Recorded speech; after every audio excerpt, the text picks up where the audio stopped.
Good evening. So I hope that the stream would actually work properly this time without a big time lag where it cuts off the first 5 minutes on YouTube. So I wanted to have a quick look at Quickshock Gumshoe. Now, Gumshoe is a system that you might know from Trail of Cthulhu, Aesoterrorists, I don't know, Source of the Serpentine, lots of different games. And one of the evolutions of this is what they call the Quickshock Gumshoe, which basically is aiming to really focus in on the investigative side. So you're getting rid of investigative pull points, simplifying the fights in particular. And because I'm about to run one of the Yellow King games, I thought that I should actually have a look at the play of how the fighting works. And so I'm trying to explain that in here. And I thought that might be of interest to the one or two people out there who probably play Yellow King as well. I don't think it's a mainstream system at all. I think it's a niche within a niche. That doesn't mean that it's not worth having a look at. So I mocked up a couple of things in Foundry here. So this might be my scene where my investigators are on a graveyard and they're trying to fight a ghoul. So one of the first things you need to know is it doesn't matter what sort of weapons you have or something like that. The players are supposed to be, in the Paris setting at least, artists, students of art, of architecture, poets, painters. So they won't necessarily have a big weapon. So I'm going to simplify it somewhat. I'm not going to look at the cards. I've made a different video on that, the Quickshock cards. But I'm going to explain how this works. So basically what you need to do is, one of the first things is you need to look at your fighting reference sheet. So that's what it is. It looks worse than it actually plays. So don't get too scared by this. So the first thing people need to do is define what they actually want out of the fight. So the objectives they might have are things like, oh, we want to kill the opponent. Okay, fine. They want to escape from the opponent. Right. They want to do something else, like overwhelm them, steal an item from them, steal one of their captives away, block their progress, or break through a blockage, something like that. So that gives you your difficulties. And these are the difficulties that are in the rule system. So if you have a superior enemy, let's say this ghoul is superior, and you want to escape from them, your target number for each of your fighting rolls will be 3. Gumshoe is a d6, plus any pull points you spend, and you have to get over the target number. If the same enemy you were trying to overwhelm, pin down, but not kill, your target number for each roll is a 4. If you were trying to kill them, it's 6. And for every attempt, for every round of fighting, and there's basically only one round, you have to pay a toll of 1, which means damage you will take for fighting them.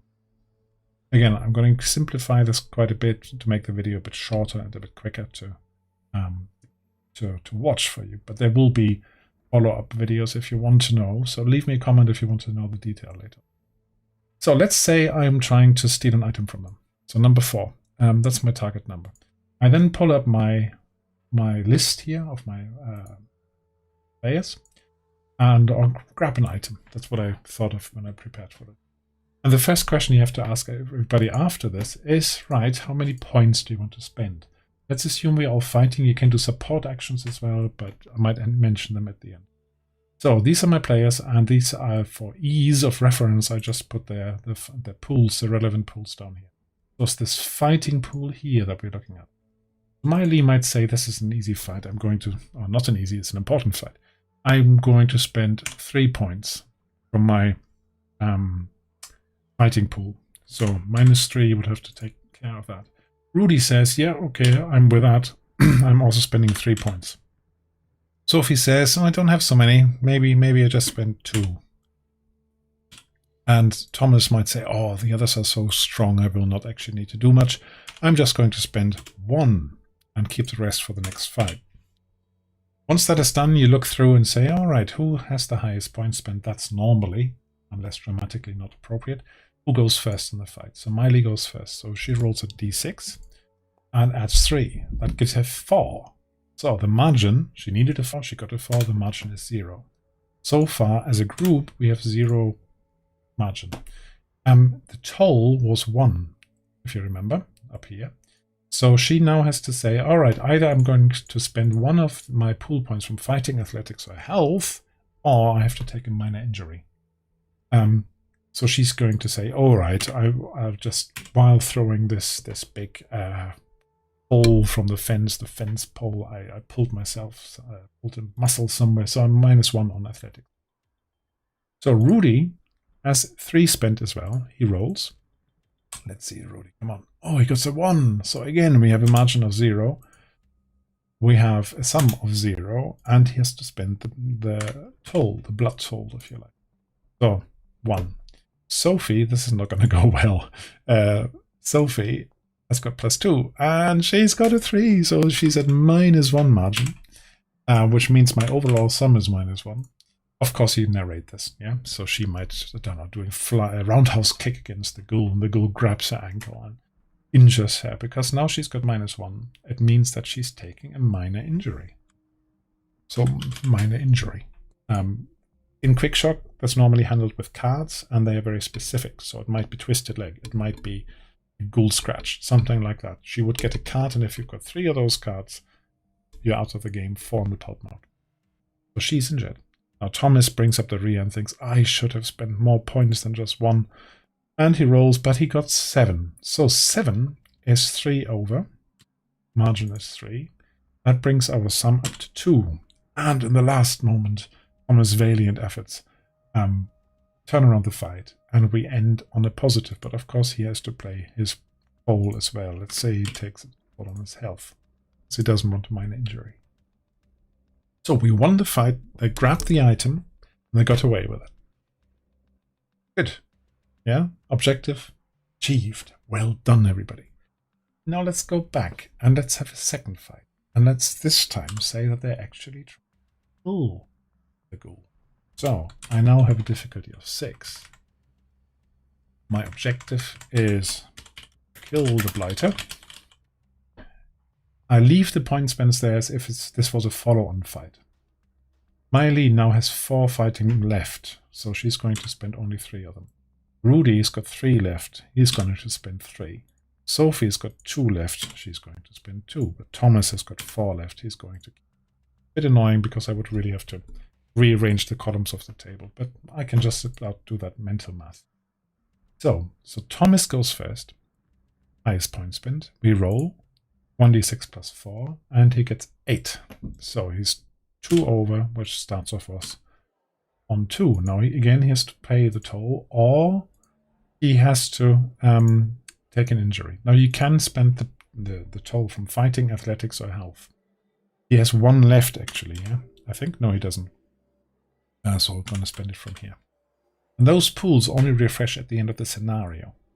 So it's not like a short rest and you're full again. It doesn't work like that. Next, let's go with Miley.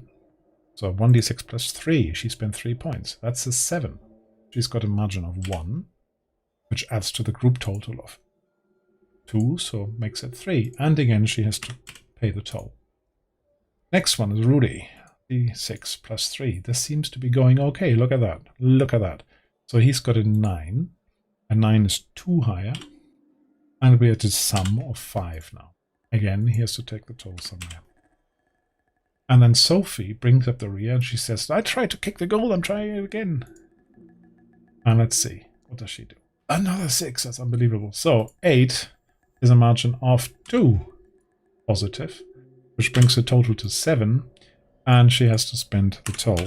So in this case, the characters were successful, and that's great. That's exactly what we wanted. Now there is one extra thing. A single character can only ever have plus or minus 3. So if somebody, for example, earlier we had the difficulty of 4, and they rolled a 6 plus 3, let's say it's a 9, they don't get plus 5 as their margin, they get a 3, and it's truncated. We have to remember that by underlining or similar like that. And that at the end of the fight will give them a bonus. So they can refresh, they can get a pushback for one of the general abilities. Sorry, investigative abilities. Or they can refresh some general abilities, but not these 3. So at the end of this fight, they have now killed the ghoul. They got away, they're injured and a bit drained of points. But 2 fights took, don't know, don't have the exact timing here, but about 6 minutes, 7 minutes, that's all it would have taken. Of course, more narration is required and takes the time. What I mentioned as well, you can do so-called support actions. So the sort of support actions, instead of using your fighting pool all the time, you could say, I'm not a fighter, or I'm out of fighting points, whatever it might be. So let me do something else to help. You could use first aid to help your group here to remove an injury while they're essentially fighting. You can do drawing fire away, you can boost their morale or their composure. Or in the other scenario settings where you've got lots of explosives and artillery, you could actually use something like that. You can bombard the enemy with the artillery. So Yellow King has got 4 settings. First one is Paris 1895. Then is the war, which is a sort of a fictitious war. Then it's the aftermath of the war. And then this is the new normal now. So each of them modify the rules and the conditions and the skills a little bit. So anyway, I hope that gave you a bit of an overview of how the Yellow King works. Now, my first impression is certainly quick. It might take away some of the excitement of it, but it's very similar to Tales from the Loop, Things from the Flood, for example, where you do these extended trouble checks, in the showdown especially, where you then everybody tries to contribute something clever. So the supporting actions might be quite useful. It doesn't always have to be fighting. And of course, the narration from the players and from the GM needs to add a lot more, needs to do the legwork here. What do you think? Is this going to be a good idea? Is this going to take away the enjoyment, or is it just going to basically say this is a quick way of resolving combat so we don't just have orgies of you roll yours, I roll my defense, we miss each other, and so on? So certainly it's quick. If you like this sort of content, you know what to do. Leave me a like. Yeah, leave me a subscription, even better. And what I really like is to hear back from you guys. What do you think about this sort of stuff? About what I talk about, or implementation. This is just knocked together on simple world building here. On Foundry or other. Yeah. So if you've got any ideas, if I got something wrong, let me know. I really want to hear about it. Okay, now I'll see you next time. Thank you very much for watching.